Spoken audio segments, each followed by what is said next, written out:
നമ്മുടെ ജീവിതത്തിലെ ചില സമയങ്ങളില്ലേ, എല്ലാം കൈവിട്ടു പോയെന്ന് തോന്നുന്ന നിമിഷങ്ങൾ. ആഴത്തിലുള്ള പ്രതിസന്ധികൾ വരുമ്പോൾ നമ്മൾ എങ്ങോട്ടാണ് തിരിയുക? ശരിക്കും ഒരു അഭയം കണ്ടെത്താൻ കഴിയുന്ന ഒരിടമുണ്ടോ? ഇന്ന് നമ്മൾ നോക്കാൻ പോകുന്നത് അങ്ങനെയൊരു വാഗ്ദാനത്തെക്കുറിച്ചാണ്. ആയിരക്കണക്കിന് വർഷങ്ങൾക്ക് മുൻപ് നഹൂം എന്ന പ്രവാചകൻ പറഞ്ഞ, ഇന്നും ഒട്ടും പ്രസക്തി കുറയാത്ത വലിയ പ്രത്യാശയും സുരക്ഷിതത്വവും നൽകുന്ന ഒരു വാഗ്ദാനം. ഇതാണ് ആ വാക്യം. ഇതാണ് നമ്മുടെ ഇന്നത്തെ ചർച്ചയുടെ കേന്ദ്രബിന്ദു. ഒറ്റ വായനയിൽ വളരെ സിമ്പിളായിട്ട് തോന്നാമല്ലേ? പക്ഷേ ഇതിലെ ഓരോ വാക്കിനും അതിന് വലിയ ആഴമുണ്ട്. നമുക്ക് ഒരുമിച്ച് ഈ വാക്യത്തിന്റെ ഉള്ളിലേക്കൊന്ന് ഇറങ്ങിച്ചെല്ലാം. ഓരോ വാക്കും എന്താണ് അർത്ഥമാക്കുന്നതെന്ന് ശരിക്കും മനസ്സിലാക്കാൻ ശ്രമിക്കാം. അപ്പൊ നമുക്ക് തുടങ്ങാം. ഈ വാഗ്ദാനം എത്ര ശക്തമാണെന്ന് മുഴുവനായി മനസ്സിലാക്കണമെങ്കിൽ ഇത് ആരാണ് പറഞ്ഞത്, ഏത് സാഹചര്യത്തിലാണ് പറഞ്ഞത് എന്നൊക്കെ നമ്മൾ ആദ്യം അറിയണം, അല്ലേ? അപ്പോ ആരായിരുന്നു ഈ നഹൂം? നഹൂം ഒരു എബ്രായ പ്രവാചകനായിരുന്നു. അതിലൊരു രസം എന്താണെന്ന് വെച്ചാൽ, നഹൂം എന്ന പേരിന്റെ അർത്ഥം തന്നെ ആശ്വാസം നൽകുന്നവൻ അല്ലെങ്കിൽ സാന്ത്വനിപ്പിക്കുന്നവൻ എന്നൊക്കെയാണ്. ശരിക്കും അദ്ദേഹം കൊടുക്കാൻ പോകുന്ന സന്ദേശത്തിന് ഏറ്റവും ചേർന്നൊരു പേരല്ലേ? ഇനി ഇതെപ്പോഴാണ് സംഭവിച്ചതെന്ന് നോക്കൂ. അക്കാലത്ത് ലോകം ഭരിച്ചിരുന്നത് അശ്ശൂർ സാമ്രാജ്യമായിരുന്നു. ചരിത്രത്തിലെ തന്നെ ഏറ്റവും ക്രൂരന്മാരായ, ഒരു ദയയുമില്ലാത്തൊരു സാമ്രാജ്യം. അവരുടെ തലസ്ഥാനമായിരുന്നു നിനവേ. ആ നിനവേയുടെ സമ്പൂർണമായ പതനത്തെക്കുറിച്ചാണ് നഹൂം പ്രവചിച്ചത്. ഇതൊരു വെറും പ്രവചനം മാത്രമായിരുന്നില്ല, അതൊരു ശക്തമായ ന്യായവിധിയുടെ പ്രഖ്യാപനം കൂടിയായിരുന്നു. അപ്പോ ഇതാണ് നമ്മൾ ശ്രദ്ധിക്കേണ്ട ഏറ്റവും പ്രധാനപ്പെട്ട കാര്യം. ഇത്രയും വലിയ ആശ്വാസത്തിന്റെ ഒരു വാഗ്ദാനം ദൈവം കൊടുക്കുന്നത് എപ്പോഴാണ്? എല്ലാം നല്ലതായിരിക്കുമ്പോഴാണോ? അല്ല, നേരെ മറിച്ച് ഇത്രയും ഭയാനകമായൊരു സാമ്രാജ്യത്തിന്റെ ഭീഷണിക്ക് കീഴില് പേടിച്ചു ജീവിക്കുന്ന തന്റെ ജനത്തിനാണ് ഈ സന്ദേശം നൽകുന്നത്.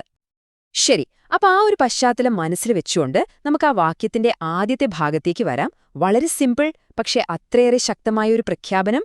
യഹോവ നല്ലവൻ. ഒന്ന് ആലോചിച്ചു നോക്കൂ, ഈ ലോകത്തിലുള്ള എന്താണ് സ്ഥിരമായിട്ടുള്ളത്? സാമ്രാജ്യങ്ങൾ വരും പോകും. നമ്മുടെ ജീവിതത്തിലെ സാഹചര്യങ്ങൾ തന്നെ എത്ര പെട്ടെന്നാണ് മാറുന്നത്, അല്ലേ? ഇന്ന് നല്ലതാണെങ്കിൽ നാളെ മോശമാകാം. പക്ഷേ ഒന്നുണ്ട്, ദൈവത്തിന്റെ സ്വഭാവം, അവിടുത്തെ നന്മ, അതൊരിക്കലും മാറില്ല. അത് എല്ലാ സാഹചര്യങ്ങൾക്കും മുകളിൽ എപ്പോഴും ഒരുപോലെ നിലനിൽക്കും. ഇത് നമ്മൾ എപ്പോഴും ഓർത്തിരിക്കേണ്ട ഒരു കാര്യമാണ്. നമ്മുടെ ചുറ്റുമുള്ള സാഹചര്യങ്ങൾ നല്ലതാകുമ്പോൾ മാത്രമല്ല ദൈവം നല്ലവനാകുന്നത്. നന്മ എന്നത് ദൈവത്തിന്റെ സ്വഭാവം തന്നെയാണ്. അവിടുന്ന് അതാണ്.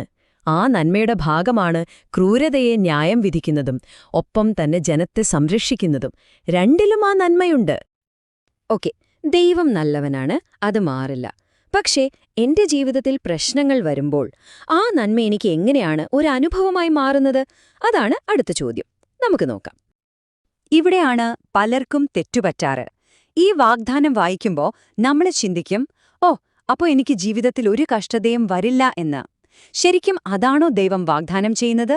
ഒരു പ്രശ്നവുമില്ലാത്തൊരു ജീവിതമാണോ? അല്ല, അതാണോ ഉത്തരം. പ്രശ്നങ്ങളില്ലാത്തൊരു ജീവിതമല്ല വാഗ്ദാനം.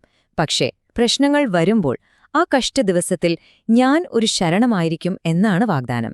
അതായത് ആ പ്രശ്നങ്ങളുടെ നടുവിൽ നിങ്ങൾക്ക് സുരക്ഷിതമായി വന്നിരിക്കാൻ ഒരിടം. ആ വ്യത്യാസം നമ്മൾ ശരിക്കും മനസ്സിലാക്കണം. എന്താണ് ഈ കഷ്ടദിവസം? അത് ഓരോരുത്തർക്കും ഓരോന്നായിരിക്കും. ചിലപ്പോ പെട്ടെന്നൊരു രോഗം വരുന്നത്, അല്ലെങ്കിൽ വലിയ സാമ്പത്തിക ബുദ്ധിമുട്ട്. ചിലപ്പോ നമ്മൾ അത്രയേറെ വില കൽപ്പിക്കുന്ന ബന്ധങ്ങളിലുണ്ടാവുന്ന വിള്ളലുകൾ. അതുമല്ലെങ്കിൽ മറ്റാർക്കും കാണാൻ കഴിയാത്ത നമ്മുടെ ഉള്ളിൽ നടക്കുന്ന ആത്മീയമായ യുദ്ധങ്ങൾ. ഇതൊക്കെ നമ്മുടെ കഷ്ടദിവസങ്ങളാണ്. ഇവിടെയാണ് ഈ വാഗ്ദാനത്തിന്റെ ഭംഗി. ദൈവം പറയുന്നത്, ഞാൻ നിങ്ങൾക്ക് ഓടിപ്പോയി ഒളിക്കാൻ ഒരു സ്ഥലം തരാമെന്നല്ല, മറിച്ച് നീ ഓടിവരേണ്ട ആ സ്ഥലം ഞാൻ തന്നെയാണ് എന്നാണ്. ഇതൊരു കെട്ടിടമോ സ്ഥലമോ അല്ല, മറിച്ച് ഒരു വ്യക്തിയാണ് നമ്മുടെ ശരണം. അപ്പോ ആ വാക്യത്തിന്റെ അവസാന ഭാഗം നോക്കൂ. അവിടെ ഒരു ബന്ധം കാണാം, ഒരു 3 സ്റ്റെപ്പ് പോലെ. 1, നമ്മൾ ദൈവത്തിൽ ആശ്രയിക്കുന്നു, അവിടേക്ക് ഓടിച്ചെല്ലുന്നു. 2, നമ്മൾ അങ്ങനെ ചെയ്യുമ്പോൾ അവൻ നമ്മളെ അറിയുന്നു. 3, അതിന്റെ ഫലമായി നമ്മൾ സുരക്ഷിതരാകുന്നു. കണ്ടോ, നമ്മുടെ ഭാഗത്തു നിന്നുള്ളൊരു ആശ്രയത്തിൽ നിന്നാണ് ഇതെല്ലാം തുടങ്ങുന്നത്. ഈ അറിയുന്നു എന്ന് പറഞ്ഞാൽ എനിക്കവനെ അറിയാമെന്ന് നമ്മൾ പറയുന്ന പോലെ അല്ല. അതായത് തലച്ചോറ് കൊണ്ടുള്ള ഒരു അറിവല്ല, മറിച്ച് കൈപിടിച്ച് കൂടെ നിർത്തുന്ന, എല്ലാ അപകടങ്ങളിൽ നിന്നും സംരക്ഷിച്ച് നമ്മളെ ഒരു സുരക്ഷിതമായ ഇടത്തേക്ക് ചുമലിലേറ്റി കൊണ്ടുപോകുന്നത് പോലെയുള്ള ഒരു ആഴത്തിലുള്ള വ്യക്തിപരമായ അറിവാണ്. ശരി, ഇത്രയും കാര്യങ്ങൾ നമ്മൾ മനസ്സിലാക്കി. അപ്പോൾ ഇതൊക്കെ കേട്ടിട്ട് ഇന്ന് നമ്മുടെ ജീവിതത്തിൽ പ്രായോഗികമായി എന്ത് മാറ്റമാണ് വരുത്താൻ കഴിയുക? നമുക്കെന്താണ് ഇതിൽ നിന്ന് പഠിക്കാനുള്ളത്? എല്ലാം കൂടെ ചുരുക്കിയാല് 3 കാര്യങ്ങൾ. 1, ജീവിതത്തിൽ എത്ര വലിയ പ്രശ്നം വന്നാലും ദൈവത്തിന്റെ നന്മയെ സംശയിക്കരുത്. 2, നമ്മുടെ പ്രശ്നം ചിലപ്പോൾ ഒരു മല പോലെ വലുതായി തോന്നാം, പക്ഷെ ഓർക്കുക, നമ്മുടെ ശരണം അതിനേക്കാൾ എത്രയോ വലുതാണ്. 3, നമ്മൾ അവനിൽ ആശ്രയിക്കാൻ തീരുമാനിച്ചാൽ അവൻ നമ്മളെ വ്യക്തിപരമായി അറിയുകയും പരിപാലിക്കുകയും ചെയ്യും. ഒന്ന് ചിന്തിച്ചു നോക്കൂ, ഈ ലോകത്ത് കോടാനുകോടി മനുഷ്യരുണ്ട്. ആ വലിയ ജനക്കൂട്ടത്തിൽ നമ്മൾ വെറുമൊരു നമ്പരല്ല. നിങ്ങൾ ദൈവത്തിൽ ആശ്രയിക്കുമ്പോൾ ആ കോടിക്കണക്കിന് ആളുകൾക്കിടയിലും ദൈവം നിങ്ങളുടെ പേരറിയുന്നു, നിങ്ങളെ വ്യക്തിപരമായി അറിയുന്നു. അത് വലിയൊരു ഉറപ്പല്ലേ?